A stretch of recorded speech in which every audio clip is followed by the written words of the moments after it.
Кворум со Бојана Димитриевска.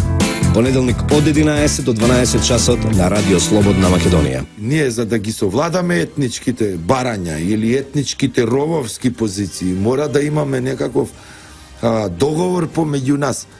И во рамковниот договор не е то ставено и нотирано дека Македонија е единствена татковина на сите оние кои што живеат овде. Било то да се срби, било да се албанци, било да се роми или власти, така натаму. Бидејќи вие ако не ја чувствувате држава како ваша, ние зашо говориме? Дека во еден момент било кој од овие има тенденција да се отцепат или да носат некаде територијата, тоа е проблема. Не треба да имаме база која што ќе се грижат сите кои што живеат внатре. Тоа е исто како во една зграда да имате некој кој што плаќа за месечните долгови кон влезот во другиот влез. Може ли таква база да биде во манифест кој го понуди ВМРО? Па видите, значи во овој момент се толку е јазот голем политички помеѓу политички гарнитури, структури, особено на македонска страна, кој што и да предложи тоа, другата страна не го прифаќа затоа што е предложено од оваа страна. И тоа го гледат со некаква резерва, нели? И ако сметам дека еден ваков еден манифест или резолуција или не знам што би требало да излезе или да биде предложен од сите политички гарнитури, вака како манифест на ВМРО ДПМН, тој како текст и предлог е одлична база за некој. Меѓутоа, анимозитетот помеѓу партиите го стават на страна како евентуално партиски интереси. Сега ќе почнеме да слушаме напади околу принципот. Значи, и тој момент е многу важен кој го предлагат, нели, за да може сеопшто да е прифатен. Како основ за начин на функционирање, пак ќе кажам, тој е одличен, бидејќи внатре текстот, ако го читате, е за една граѓанска држава која што не фаворизираат ни една нација и така натаму, тековите, правната држава, развојот економски, интеграциите во ЕУ и НАТО. Меѓутоа, оној анимозитет помеѓу партиите го стават, односно го девалвират неговото значење. Ме разбирате, анимозитетот помеѓу ВМРО, ДПМН и СДСМ го девалвират неговото значење, бидејќи е даден и предложен од ВМРО во овој момент. И вие и да се СДСМ и да се слага со тоа, значи во моментов да помисли дека е добра основа заради овој раскол, односно политички анимозитет меѓу политички структури, го става како нешто за кое што не би сакал да разговарат. Затоа викам го девалвира. Што доколку СДСМ и ДУИ активираат планот Б и решат да формираат влада без доделен мандат од председателот Иванов, како вие го гледате излезното решение? Значи, видите, јас гледам многу луѓе кои што се представуваат како експерти или како аналитичари, па се дрзнуваат да го коментираат Уставот. Уставот е единствена легитимна институција за коментирање Уставен суд и никој други. Сите други може да дадат мислење. Дури и професорите по уставно право. Меѓутоа е единствена легитимна институција која што правилно и недвосмислено треба и може да го коментира Уставот е Уставниот суд. Ние може да нагаѓаме што Уставот предвидува или не предвидува, меѓутоа планот Б за кој што вие говорите или било која влада врз овие основи кои што ги имаме како предлог, би ги нарекол конфликтни. Значи, оние влади кои што продуцираат конфликт. Во буквална смисла на зборот, ние не може да зборуваме за меѓупартиски договори и коалиции, ако немаме во предвид дека во овој момент имаме водена состојба на улиците на држава, имаме месеци, кусур дена, граѓани кои што го изразуваат својот револт за базата на формирањето на ваквата влада. И тоа е она на кое што овие граѓани кои што се секојдневно тука реагираат. Значи реагираат на основите за формирање на владата, таа е платформата на албанците, сеалбанската платформа која што е представена како услов за формирање на влада.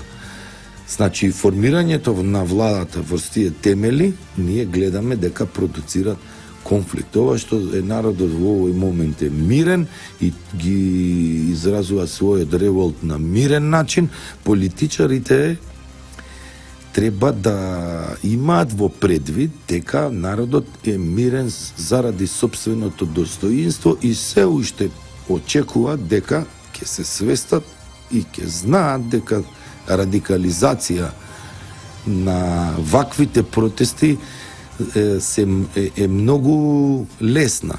Значи, за радикализација на ваквите протести не требаат 200.000 луѓе, требаат многу мал број на луѓе кои што тоа би го имплементирале, односно би зоврела таа водата која што во моментов е ставена на оган. Така да насилното, би рекол, овој план Б е насилно превземање на власта, бидејќи без овај мандатот од председателот би се заобиколила уставното право или правило за доделување на мандатар и против волјата на граѓаните кои што си го изразуваат својот револт, би создало конфликт. Тоа некој сака да го релативизира, некој да го стави во прв план, меѓутоа треба во секој случај кога се преземаат чекори добро да се размислат и добро да се анализираат од аспект на справување или спречување со евентуални кризи кои што би ги продуцирале. Значи, тоа се продуцира конфликт. Исто така, предлогот на ВМРО ДПМН за евентуално доделување, односно давање на 51 пратеник на СДСМ за формирање на влада, таа е повторна етничка влада која што се базира врз најповеќе врз македонскиот етникум и ги елиминира албанците евентуално како политичка структура, и исто така во контраваријанта би продуцирала конфликт. Значи, двете можни или ставени на маса варијанти продуцираат конфликт во овој момент. Би продуцирале конфликт. Едните на македонците и револтот и гневот на македонската популација, односно народ, и другата на албанската нација или народ. Така да не го гледам излезот јас во ваквата една ситуација која што е во моментов и оние предлози кои што се ставени на маса. Она кое што евентуално би го нарекол како предлог за излез од криза во овој момент и во овие позиции во кои што не се случајно во вакви рамки доведени. Значи, ние имаме малтене близу до 50-50 влијание, значи 51-49, меѓутоа за многу мал процент проекторот на ваквите случувања ги промашил бројките да дојме до ситуација да имаме 50-50-10-10. И тоа е една ситуација на безизлез, односно нема никој кој што би можело да ја според. Тука настанал некој кушлус и овој постизборен ваков кушлус, односно ваков калабалак би го нарекол, не се предвидел дека би можело да се случи. Тоа е 51-49, а проектантот би требало, неговите веројатно проекции би биле на 50-50 и вамо 10 дуи и 10 опозицијата на албанци, така да ќе дојдевте до една ситуација на статус кво, односно на ситуација без победник во ниедна варијанта. Меѓутоа сега, ако ги земеме во обзир барањата, односно позициите, и ако ги земиме во обзир институциите, ќе дојдеме во заклучок дека единствена релевантна и избрана од народов институција е која што има легитимитет во своите овластувања е само председателот на Република Македонија, тој Ѓорѓе Иванов. би рекол дека во ваков еден момент председателот како институција би требало да предложи некој начин на излез од оваа криза, тој како надпартиска институција, кој што предлог би значело чекори кон излез од кризата, лидерска средба, истапување од рововите на сите политички структури, откажување на радикализмот, односно на радикалните гледишта кон излез од кризава,